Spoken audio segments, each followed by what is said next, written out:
दोस्तों, अभी एक दो दिन पहले कैथल में सभा हुई और सभा होनी भी चाहिए।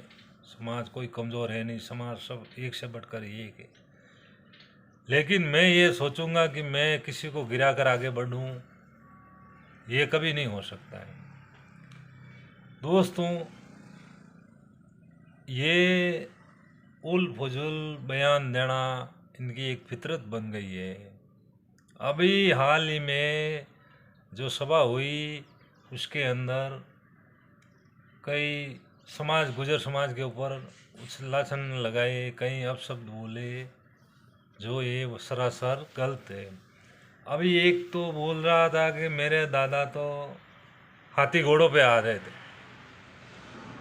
तुम्हारे दादा परदादा को हाथी के ऊपर फोटो है तो बताओ भाई। तुम्हारे दादा हाथी घोड़े पे आते, बढ़िया, अच्छी बात है। पर हमारे गुर्जर समाज के दादा परदादाओं के पास हाथी घोड़े थे या नहीं थे, ये हमें नहीं मालूम। पर इतना ज़रूर मालूम है कि वो अपने हाथों से हाथी घोड़ों को पटकनी दे देते, जमीन पे धूड़ छुटा देते थे। इतनी ताकत थी मेरे परदादा दादा गुजरों समाज के। वो चाहते जो करते, वो देश के लिए लड़े, देश के लिए कई कुर्बानियाँ। जहाँ बात रही है राजस्थान की, तो राजस्थान में 24 भाई बगड़ावतों का राज रहा है, ये सभी 36 बिरादरियों को मालूम है। और गुजर समाज हमेशा 36 बिरादरियों को साथ लेकर चलने वाला समाज रहा है। आप जो दलित भाई या कोई भी है ना, जहाँ गुजरों का गांव है बड़ा बड़ा, वहाँ जाकर एक सर्वे कर लेना कि आपको गुजर कितना मान सम्मान देते हैं, दलित भाइयों को, एसटी को, वर्ग को। वो अपना बता देंगे कितना सम्मान देते हैं। हमारे घर में कोई भी छोटा सा फंक्शन हो या बड़ा फंक्शन हो, हम पहले उनको बुलाते हैं, बराबर बिठा के साथ में भोजन भी कराते हैं, सब कुछ कराते हैं। समाज एसटी और गुजर समाज के अंदर 1-2% कोई मुकदमा या कोई हो सकता है, बाकी कोई 36 बिरादरी के अंदर गुजर समाज का कोई भी विवाद आपको नहीं मिलेगा, कहीं भी नहीं मिलेगा। मैं बताऊं, 1-2% को छोड़ दो। फिर बेवजह चोर, डाकू, लुटेरे, अरे भाई अपने परिवार को पालने के लिए डाकू भी बने, लुटेरे भी बने, लेकिन अपना मान सम्मान कभी नहीं खोया। अपना मान सम्मान तो हमारे बुजुर्गों ने इतना सॉलिड रखा है, जिसकी हमें गर्व है कि हम गुजर समाज से हैं। और बार बार तुम ये कह रहे हो कि ये था हमारे, ये था, ये था। तो प्रिय भाई, मैं आपको ये बता दूं, मैं वही गुजर हूँ। कृष्ण भगवान को पाल पोस कर बड़ा किया, फिर वो कंस को मारने के लिए गए थे। मैं वही गुजर हूँ जो महाराणा प्रताप के पिता को बचाया, उनको पाल पोस कर बड़ा किया। उसके बाद में महाराणा प्रताप को पाल पोस कर बड़ा किया, और उनको मारने वाला कौन था? आप ही के समाज के थे। मैं वही गुजर हूँ जिस समाज के अंदर ब्रह्मा जी विष्णु ने ब्याह किया था। गुजर समाज के अंदर ब्रह्मा जी ने पुष्कर बसाया। पुष्कर आज ब्रह्मा जी का मंदिर है, वहाँ हवन हुआ और गुजर कन्या से ब्रह्मा जी ने ब्याह किया था। फिर आ जाता है देवनारायण भगवान भी मेरे गुजर समाज में अवतार लिए। हमारे 24 भाई बगड़ावतों का राज रहा है। मंडोर गुजरों का बसाया हुआ है, वहाँ आज भी वोट लगे हुए हैं। तो भाई आपकी उपलब्धियां हैं क्या? ऐसे ही आप यूं ठिठोरा पीट कर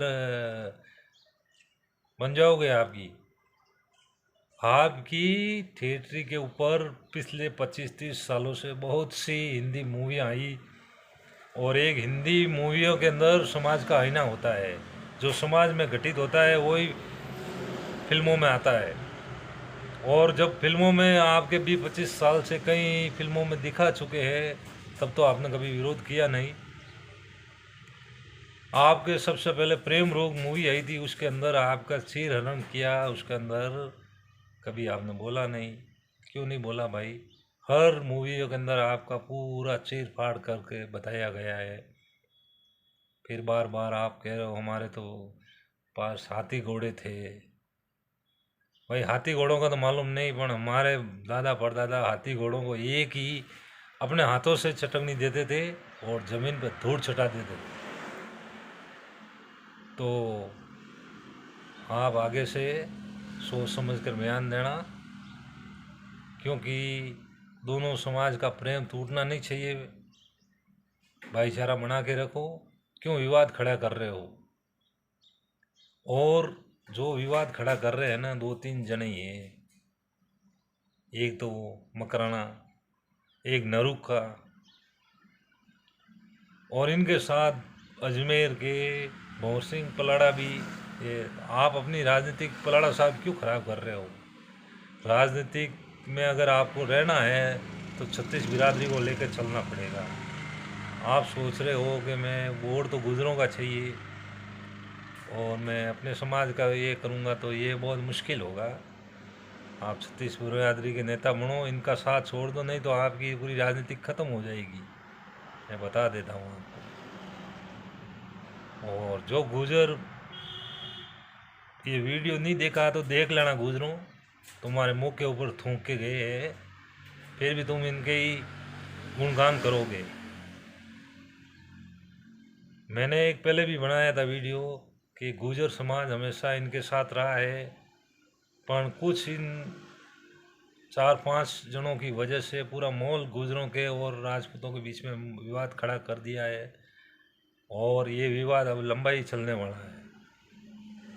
और आने वाले वोट के अंदर, हाँ एक बात और बता दूं गुजरों, ये बोल रहे थे कि हमारे दादा के पास हाथी घोड़े थे, पर आज की टाइम हाथी घोड़े के काम नहीं आता, ना ही बंदूक की गोली काम आती है, ना ही कोई लड़ाई झगड़ा काम आता है। आज आपके पास वोट की ताकत है। वोट की ताकत से आप दिखा दो कि आप क्या हो। खास करके अजमेर के गुजरों, आपके मुंह के ऊपर थूक दिया है, तो आप थोड़ा सा अगल बगल झांक कर संभल जाओ। मेरा यही कहना है। एकजुटता में बहुत ताकत है। आपके आपसे विवाद हो सकते हैं, आपके कुछ भी हो सकता है, लेकिन उन सबको भुला दो। फिर 5 साल आपको उन्हें सर पटक के, छाती पटक के रोना पड़ेगा। तो आप आपसी मतभेद भूल जाइए, और मैंने जैसे कहा है कि वोट की चोट से आप अपनी ताकत दिखा दीजिए, तो दिखा दीजिए आप, और एकजुटता दिखा दीजिए, ताकि आगे से कोई ऐसी भाषा का प्रयोग न करे। जय हिंद, राम राम। वीडियो अच्छा लगे तो शेयर करना, कमेंट करना। धन्यवाद दोस्तों।